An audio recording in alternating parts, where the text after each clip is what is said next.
নারায়ণগঞ্জে ব্যবসা করেন অনেকদিন আগে থেকে, আপনার সাথে সখ্য আছে আওয়ামী লীগের সাবেক সংসদ সদস্য জনাব শামীম ওসমানের, তার আত্মীয় স্বজনের, এবং এই এস এম রানার ব্যাপারটা যদি একটু বলতেন ফারুক ভাই। আসলে খালেদ, এস এম রানার ব্যাপারটা বলতে হবে এভাবে। আপনি একটু আগে উল্লেখ করেছেন নারায়ণগঞ্জের। জি। আমি নারায়ণগঞ্জে, আপনি জানেন যে আমার বাবার ব্যবসা সব নারায়ণগঞ্জে। আমার বাবা পাটের ব্যবসা করতো।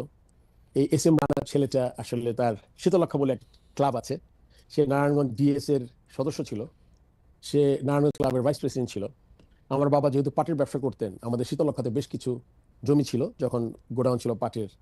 শীতলক্ষা থেকে এই রানা শীতলক্ষা পরিচয় হয়ে সে আমার জমিটা বেচা কেনাতে হেল্প করেছে তখন। So okay. আপনি একটা তার সাথে আমার পরিচয়ের কথা বললাম, এবং ডে বাই ডে ও টিম চালাতো, নিজে ক্রিকেটার ছিল, এভাবে পরিচয়। এখন শামীম ওসমানের সাথে নারায়ণগঞ্জের এমপি ছিলেন সে, তার সাথে আমি ফর্মার ক্যাপ্টেন, চিফ সিলেক্টর, আমি নারায়ণগঞ্জ ক্লাবের মেম্বার। তার সাথে যে আমার কখনো দেখা হয়নি এটা বললে তো ভুল কথা হবে, আমি তাকে দেখেছি।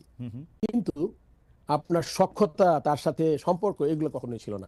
আর আমার জানা মতে রানার কোনো পলিটিক্যাল অ্যাফিলিয়েশন নাই, ওকে। সে কোনো দলের সদস্য না, কোনো কাউন্সিলর না, আমার জানা মতে।